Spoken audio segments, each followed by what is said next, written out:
আজ পবিত্র শুক্রবার মহান রব্বুল আলামিন আমাদেরকে আল্লাহ তাআলার ঘর মসজিদে আসার এবং বসার তৌফিক দান করেছেন। সেজন্য অন্তঃস্থল থেকে শুকরিয়া আদায় করি, আলহামদুলিল্লাহ।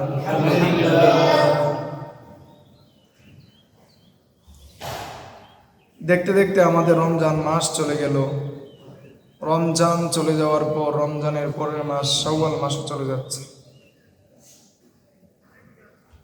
আমরা মনে করছি আমাদের জীবন অনেক লম্বা, আমরা মনে করছি আমাদের হায়াত দীর্ঘ, কিন্তু আমাদের নিঃশ্বাসের সাথে, আমাদের চোখের পলকের সাথে আমাদের জীবন চলে যাচ্ছে।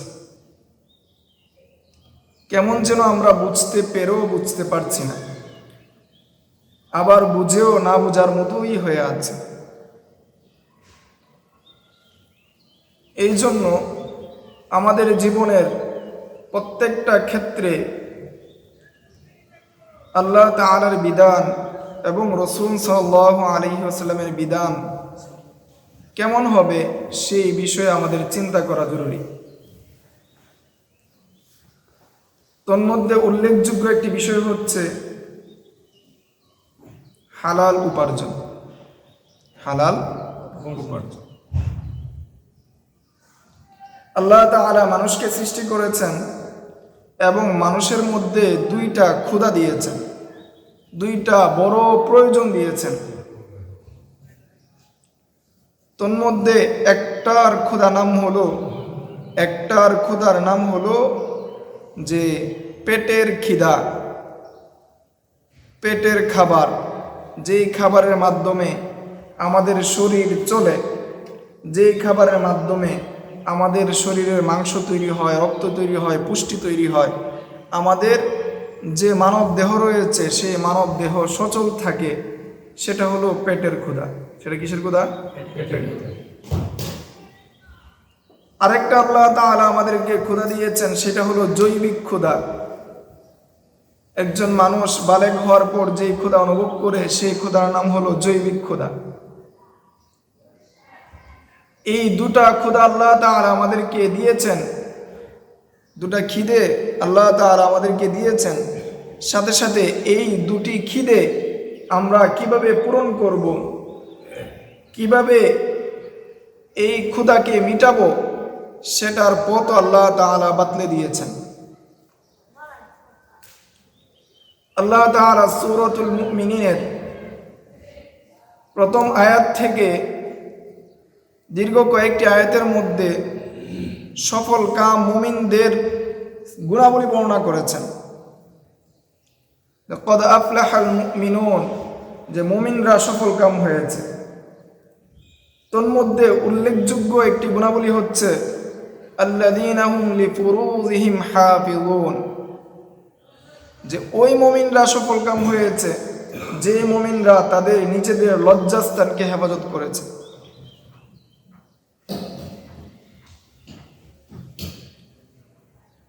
বিশ্বের যত তন্ত্রমন্ত্র রয়েছে, যত মতবাদ রয়েছে, সব মতবাদ যদি একদিকে রাখা হয়, অপরদিকে ইসলামকে যদি অপরদিকে রাখা হয়, তাহলে দেখা যাবে এই দুটি ক্ষুধা নিবারণের জন্য ইসলাম যে বিধান দিয়েছে, এর বিপরীতে বিশেষভাবে পাশ্চাত্য পশ্চিমা যে কালচার, পশ্চিমা যে দৃষ্টিভঙ্গি, সেটা তার ভিন্ন। ইসলাম বলে পেটের খিদা নিবারণ করার জন্য তোমার জন্য অন্যতম শর্ত হচ্ছে তুমি পেটের খিদা নিবারণ করবে, কিন্তু তুমি সেটা হালালভাবে নিবারণ করবে, হালাল ভক্ষণ করবে। জৈবিক চাহিদা তোমার পূরণ করবে, সেটার জন্য শর্ত হলো তোমাকে বিবাহ করতে হবে। এবং হালাল হওয়ার যেই সমস্ত পথ ও পন্থা রয়েছে, প্রত্যেকটি পথ এবং পন্থা পরিপূর্ণভাবে মেনেই এই দুটি খিদে পূরণ করতে হয়।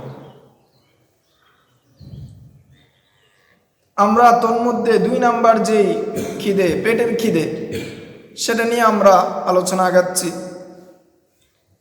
আল্লাহ তাআলা আমাদেরকে পেট দিয়েছেন এবং এই পেটের যে খাবার, এই খাবারের মাধ্যমে আমাদের মানব দেহ সুস্থ থাকে, আমাদের মানব দেহ চলে।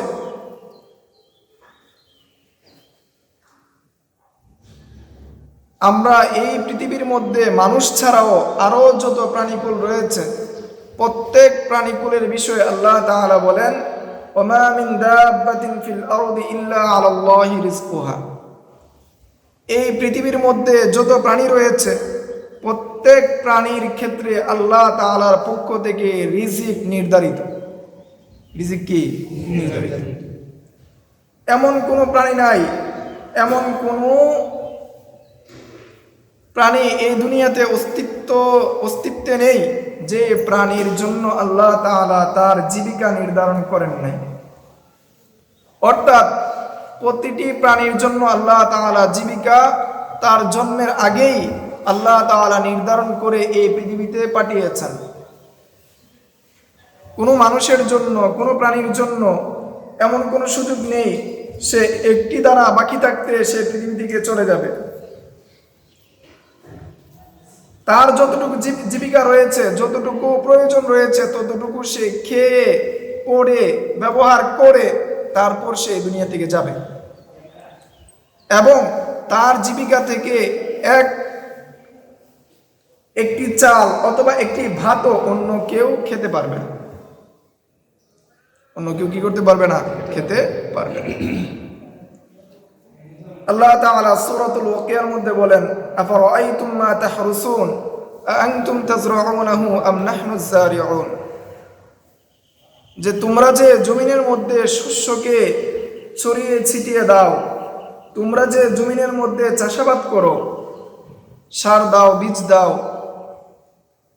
যত ধরনের কারিকুলাম প্রয়োজন, যত ধরনের বিষয় প্রয়োজন, সব কিছু তোমরা করো। এই সব কিছু করার পরে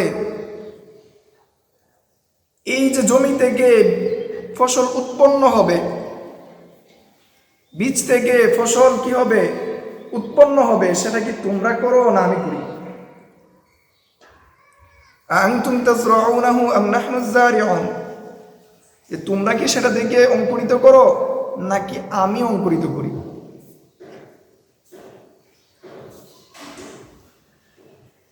এই ভূমিতে ফসল ফলানোর জন্য যত ধরনের বিষয় প্রয়োজন, যত ধরনের আসবাব প্রয়োজন, সব কিছু আমরা করতে পারি। কিন্তু এই ভূমি থেকে বীজ উৎপন্ন করার জন্য, বীজ থেকে শস্য উৎপন্ন করার জন্য একমাত্র এই বিষয় আল্লাহ তাআলার হাতে। এখানে মানুষের কি নাই? কোনো ধরনের কোনো কিছু করার সুযোগ নেই। এটা কি আল্লাহ তাআলাই কি করেন। এবং আসমান থেকে আল্লাহ তাআলা বৃষ্টি দেন, জমিনের মাধ্যমে সেটাকে উর্বর করেন এবং তা থেকে মানুষকে কি দেন? রিজিক দেন, খাবার দেন। রিজিকের মালিক কে? আল্লাহ। এই যে আল্লাহ তাআলা আমাদেরকে রিজিক দিচ্ছেন, এই রিজিকটাকে আমরা কিভাবে গ্রহণ করব? আল্লাহ তাআলা বলেন, ফাইদা কুযিয়াতিস সালাতু ফান্তাশিরু ফিল আরদ। যখন নামাজ শেষ হয়ে যায়, যখন তোমাদের ফজরের নামাজ আদায় করে ফেলো, ফান্তাশিরু ফিল আরদ, তোমরা জমিনে ছড়িয়ে যাও, জমিনের মধ্যে তোমরা ছড়িয়ে পড়ো। ওয়াবতাগু মিন ফাদলিল্লাহ, এবং তোমরা আল্লাহ তাআলার অনুগ্রহ তালাশ করো, জীবিকা তালাশ করো। কে বলতেছেন? আল্লাহ তাআলা বলতেছেন। ওয়াযকুরুল্লাহ কাসীরা, এবং আল্লাহ তাআলাকে বেশি বেশি স্মরণ করো, যাতে করে তোমাদের জীবিকা উপার্জন করতে গিয়ে হারাম উপার্জন না হয়। যদি আল্লাহ তাআলাকে স্মরণ করে নামাজ আদায় করার পর তোমরা এই জমিনের মধ্যে জীবিকা তালাশ করো, তাহলে কি হবে? লাআল্লাকুম তুফলিহুন, তাহলে তোমরা এর মাধ্যমে তোমরা সফল কাম হয়ে যাবে। এর মাধ্যমে কি হয়ে যাবে? আমরা সফল কাম হয়ে যাব। এই জীবিকা আল্লাহ তাআলা জমিনের মধ্যে ছড়িয়ে ছিটিয়ে দিয়েছেন, সাথে সাথে আল্লাহ তাআলা আমাকে আপনাকে উপদেশ দিয়েছেন, নির্দেশ দিয়েছেন যে এই জমিনের মধ্যে ছড়িয়ে ছিটিয়ে পড়ে এই জীবিকাকে অন্বেষণ করার জন্য। এই জীবিকা কি করার জন্য? অন্বেষণ করার জন্য। আব্দুল্লাহ ইবনে মাসউদ রাদিয়াল্লাহু তাআলা আনহু হাদিস, আব্দুল্লাহ ইবনে মাসউদ রাদিয়াল্লাহু তাআলা আনহু বলেন, قال رسول الله صلى الله عليه وسلم طلب كسب الحلال فريضة بعد الفريضة। নামাজ যেমন ফরজ, অন্যান্য যে সমস্ত ইবাদত রয়েছে ফরজ, সেই সমস্ত ইবাদতের পরে হালাল জীবিকা অন্বেষণ করা, হালাল জীবিকা উপার্জন করাটাও ফরজ। হালাল জীবিকা উপার্জন করাটাও কি ফরজ। আপনার পেটের মধ্যে যা ঢুকাবেন, আপনার পেটে মুখ দিয়ে যা বক্ষণ করবেন, এই বক্ষণের যে লুকমাটা হবে সেই লুকমাটা হালাল হতে হবে। সেই লুকমাটা কি হতে হবে?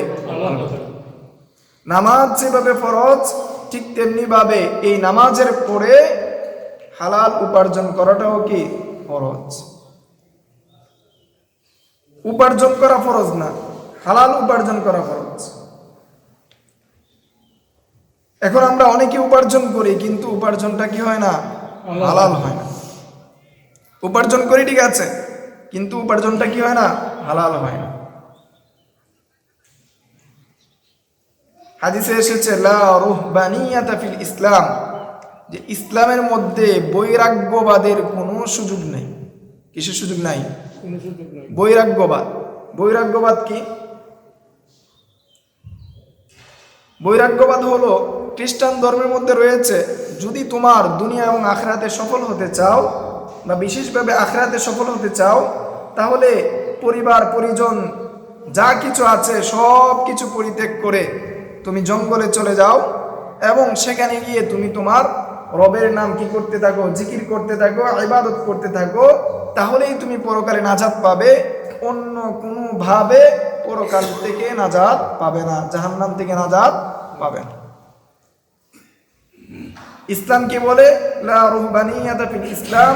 ইসলাম বলে যে ইসলামের মধ্যে বৈরাগ্যবাদের কোনো সুযোগ নাই, বরং একজন মানুষ হিসেবে তোমাকে এই দুনিয়াতে বসবাস করতে হলে যে সমস্ত বিষয় প্রয়োজন, সেই সমস্ত বিষয় তোমাকে উপার্জন করতে হবে। তোমার পেটের জন্য যেই খাবার প্রয়োজন, সেটাকে তোমাকে উপার্জন করে নিতে হবে। এবং জৈবিক চাহিদার জন্য ইসলামের যে বিধান রয়েছে, সেই বিধান অনুযায়ী তোমাকে দুনিয়াতে চলতে হবে। বিবাহ শাদী না করে তুমি সন্ন্যাসী জীবনযাপন অবলম্বন করবে, এর কোনো সুযোগ ইসলামে নেই। এর কোনো সুযোগ কি নাই? ইসলামে নেই।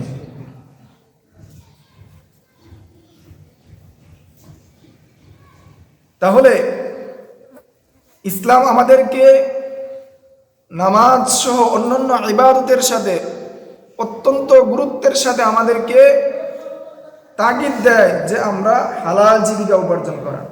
কি জীবিকা উপার্জন করা? হালাল জীবিকা উপার্জন করা। আশরাফ আলী থানভী রহমতুল্লাহি আলাই উপমহাদেশের শেষ সময়ের এমন একজন মুজাদ্দিদ, যার নাম এই ভারত উপমহাদেশে মুসলমানরা শুনে নাই, এমন মুসলমানদের সংখ্যা খুবই কম। তিনি একজন বড় আল্লাহ ওয়ালা এবং মুহাক্কিক, হাকিমুল উম্মত বলা হয়, যে উম্মতের ডাক্তার, বড় পর্যায়ের একজন ব্যক্তিত্ব ছিলেন। তার ক্ষেত্রে একটি প্রসিদ্ধ ঘটনা রয়েছে যে তার একজন মুরিদ, যে মুরিদকে হাকিমুল উম্মত আশরাফ আলী থানভী রহমতুল্লাহি আলাই খেলাফত দিয়েছিলেন, অন্যদের আত্মশুদ্ধি করার অনুমতি দিয়েছিলেন। এক সফরে আশরাফ আলী থানভী রহমতুল্লাহি আলাইহির নিকট ওই যে মুরিদ বা তার খেলাফতপ্রাপ্ত যে ব্যক্তি, সে আসলো এবং তার সাথে একটি বালক ছিল। সেই বালকটির বয়স ছিল মাত্র 13 বছর। কত বছর? 13 বছর। 13 বছরের বালক সাথে দেখে আশরাফ আলী থানভী রহমতুল্লাহি আলাইহি জিজ্ঞেস করলেন যে আপনার সাথে যে বালকটিকে নিয়ে এসেছেন, ট্রেনে সফরে এসেছেন, এই ট্রেনে সফরে আসার সময় আপনি কি তার জন্য টিকিট গ্রহণ করেছিলেন? তখন তার মুরিদ উত্তর দিল, হযরত, আমি তার জন্য টিকিট ঠিকই গ্রহণ করেছি, কিন্তু হাফ টিকিট গ্রহণ করেছি। কেন? যে তার বয়স 13 বছর ঠিক আছে, কিন্তু তাকে দেখতে 12 বছরের মতো দেখা যায়। কত বছরের মতো দেখা যায়? 12 বছরের মতো দেখা যায়। রেল কর্তৃপক্ষের নিয়ম অনুযায়ী 12 বছরের শিশু হলে বা 12 বছরের বাচ্চা হলে হাফ টিকিট হলেই যথেষ্ট। হাফ টিকিট হলেই কি যথেষ্ট। কিন্তু যেহেতু তার 13 বছর, কিন্তু বেশি বড় দেখা যায় না, সেই জন্য আশরাফ আলী থানভী রহমতুল্লাহি আলাইহি এর মুরিদে কি করলেন? তার জন্য হাফ টিকিট কেটে তাকে রেল ভ্রমণ করালেন, তাকে সাথে নিয়ে আসলেন, ফুল টিকিট কাটেন নাই। এই যে ফুল টিকিট কাটেন নাই, এটা তো দুনিয়ার আর কেউ জানে না। তার 12 বছর না 13 বছর, এটা কি রেল কর্তৃপক্ষ জানে? জানে না। তখন আশরাফ আলী থানভী রহমতুল্লাহি আলাইহি বললেন যে তুমি হালাল উপার্জন বা হালাল বক্ষণ বা হালাল ভাবে সম্পদের ব্যবহার, সেটা কি তুমি ঠিক মতে চিন্তা ভাবনা করে ব্যবহার করো না, বিধায় তোমার কাছ থেকে আমি বায়াত ফিরিয়ে নিচ্ছি। বায়াত কি নিচ্ছি? ফিরিয়ে নিচ্ছি। তোমাকে কি আমি বায়াত দিব না। অর্থাৎ আশরাফ আলী থানভী রহমতুল্লাহি আলাইহির নিকট যখন তার মুরিদরা আসতো, এসে তাদের বিভিন্ন অবস্থা সম্পর্কে জানাতো, কেউ যখন এসে বলতো যে হযরত, আমি কি করতে পারি নাই, যে আপনার যে ওজিফা ছিল, সকাল সন্ধ্যার যে ওজিফা ছিল, সেই ওজিফা ঠিকমতো আদায় করতে পারি নাই, তখন তিনি তাকে উত্তর দিতেন যে তুমি আজকে ওজিফা ঠিকমতো আদায় করতে পারো নাই, ঠিক আছে, কিন্তু তুমি পরবর্তীতে শুধরে নিবে। পরবর্তীতে কি করে নিবে? ওজিফা ঠিকমতো আদায় করে নিবে। কিন্তু যেহেতু ওই লোক সে হালাল হারামের তোয়াক্কা না করে, তার সাথে যে বাচ্চাটা রয়েছে 13 বছর হওয়ার পরেও তার নির্ধারিত যে টিকিট ছিল, সেই টিকিট থেকে কম মূল্যের টিকিট দিয়ে তাকে ভ্রমণ করিয়েছে, সেই জন্য আশরাফ আলী থানভী রহমতুল্লাহি আলাইহি তার মুরিদ থেকে বায়াত ফিরিয়ে নিয়েছেন। মুরিদ থেকে কি নিয়েছেন? বায়াত ফিরিয়ে নিয়েছেন। বর্তমান সময়ের পিসাব যারা আছে, তারা জিজ্ঞাসা করবে যে তুমি তসবিহ কয় দানা গুনেছ, সকাল সন্ধ্যার যে ওজিফাগুলো আছে সেটা ঠিকমতো আদায় করেছো কিনা, হিসাবটা কোনটা নেয়? এটা নেয়। কিন্তু তার খাবার, তার চলা, সেটা হালাল হচ্ছে কিনা, তার উপার্জন হালাল হচ্ছে কিনা, সেই বিষয়ে বর্তমান সময়ের বেশিরভাগ পীর যারা রয়েছে তারাও খোঁজখবর নেয় না। তারাও কিনা না খোঁজখবর নেয় না, এবং নিজেদেরও খোঁজখবর থাকে না। নামাজ ঠিক আছে, অন্যান্য যে বিষয়গুলো আছে সেগুলোও ঠিক আছে, কিন্তু কি খাচ্ছে, খাবারটা কি হালাল খাচ্ছে না হারাম খাচ্ছে, অথবা তার যে মুরিদরা রয়েছে সেই মুরিদরা তাদের উপার্জন হালাল না হারাম, সেই বিষয়ে কোনো ধরনের খোঁজখবর থাকে না। সেই বিষয়ে কি থাকে না? কোনো ধরনের খোঁজখবর থাকে না। বরং আল্লাহ রাসূল সাল্লাল্লাহু আলাইহি ওয়াসাল্লাম তার প্রাথমিক সময়ে তিনি ছাগল চড়িয়ে তার জীবিকা নির্বাহ করেছেন। মুহাম্মদ রাসূল সাল্লাল্লাহু আলাইহি ওয়াসাল্লাম কি চড়িয়েছেন? ছাগল চড়িয়েছেন। অধিকাংশ নবীদের দ্বারা আল্লাহ তাআলা ছাগল চড়ানোর কাজ নিয়েছেন, যাতে করে তাদের মধ্যে ধৈর্য আসে। কি আসে? মানে ছাগল চড়ানো একটা কঠিন কাজ। ছাগল এদিক সেদিক বেশি যায়, গরুর চেয়েও কি ছাগল চঞ্চল বেশি, যার কারণে ছাগলদেরকে নিয়ন্ত্রণ করাটা কঠিন। এই জন্য মুহাম্মদুর রাসূল সাল্লাল্লাহু আলাইহি ওয়াসাল্লাম সহ পৃথিবীর মধ্যে যত নবী রাসূল এসেছেন, তাদের উল্লেখযোগ্য একটি সংখ্যক নবীদেরকে আল্লাহ তাআলা প্রশিক্ষণ দিয়েছেন ছাগল চড়ানোর মাধ্যমে, যাতে করে উম্মত বহুবিধ নানান কথা, নানান কষ্টের কথা, নানানভাবে উম্মত নবীদেরকে কষ্ট দিবে, ওই কষ্টের সময় যাতে করে নবীরা তাদের দাওয়াত থেকে ফিরে না আসে, বরং তাদের দাওয়াতে অব্যাহত থাকে, সেই জন্য আল্লাহ তাআলা ছাগল চড়ানোর মাধ্যমে তাদেরকে কি দিয়েছেন? প্রশিক্ষণ দিয়েছেন। আমাদের রাসূল মুহাম্মদ সাল্লাল্লাহু আলাইহি ওয়াসাল্লাম তার প্রাথমিক সময়ে তিনি কি করেছেন? ছাগল চড়িয়ে কি করেছেন? জীবিকা উপার্জন করেছেন। এবং আমাদের নবী মুহাম্মদ রাসূল সাল্লাল্লাহু আলাইহি ওয়াসাল্লাম ব্যবসা করে জীবিকা উপার্জন করেছেন। কি করে জীবিকা উপার্জন করেছেন? ব্যবসা করে জীবিকা উপার্জন করেছেন। যিনি এই দুনিয়ার বা এই বিশ্বের সর্বশ্রেষ্ঠ মাখলুক, সর্বশ্রেষ্ঠ নবী, তিনি কি করেছেন? তার নিজ হস্তে এবং ব্যবসার মাধ্যমে জীবিকা উপার্জন করেছেন। আমরা যদি মনে করি যে কষ্ট করব না, বরং হারাম বিভিন্ন পন্থা রয়েছে, যেমন সুদের মাধ্যমে টাকাকে আমি কি করব? বাড়াবো, এর মাধ্যমে আমার জীবন চালিয়ে দিব, ব্যাংকের মধ্যে আমার টাকা রেখে দিব, সেখান থেকে আমার সুদ আসবে, ওই সুদ থেকে আমার জীবিকা চলে যাবে, তাহলে আমার মতো নিকৃষ্ট, আমার মতো পাপী আল্লাহ তাআলার কাছে এর চেয়ে বড় কে হতে পারে?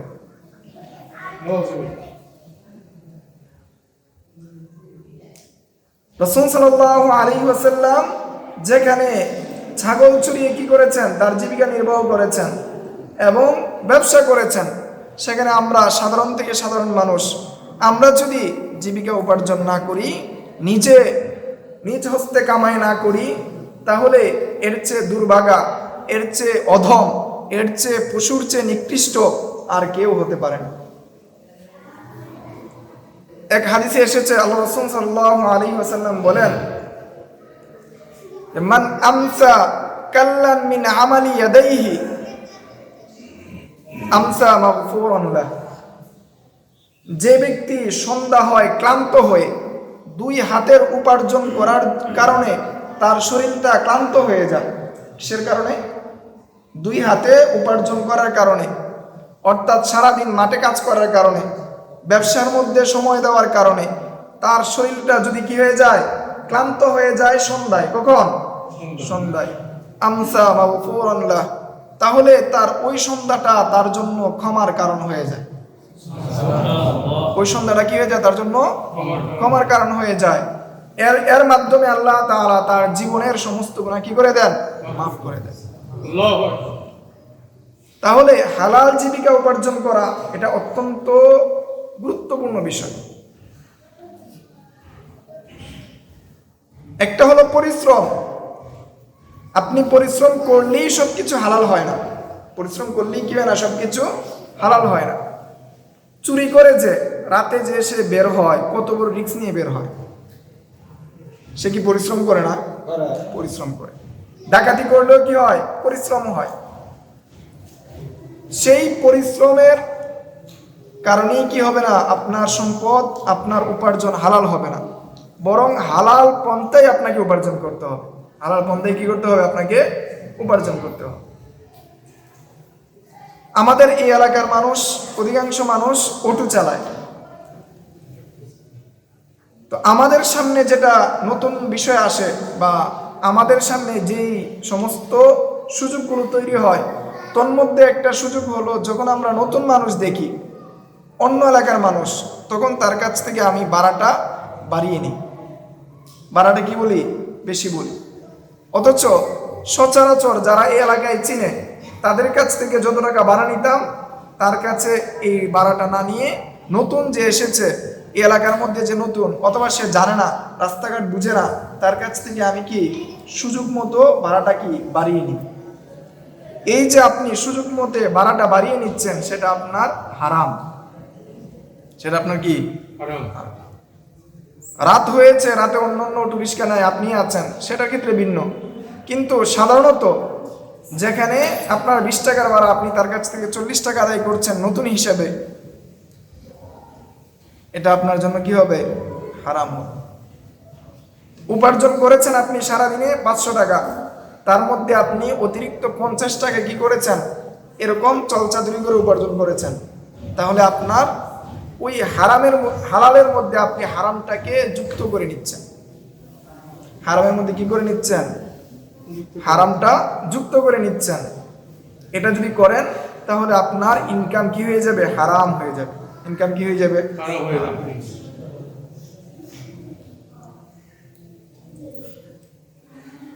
এছাড়াও আরো আমাদের এলাকার ছোটখাটো অনেক সমস্যা আছে, যে ছোটখাটো হওয়ার কারণে আমরা সেটাকে ছোট করে দেখি, বড় করে দেখি না।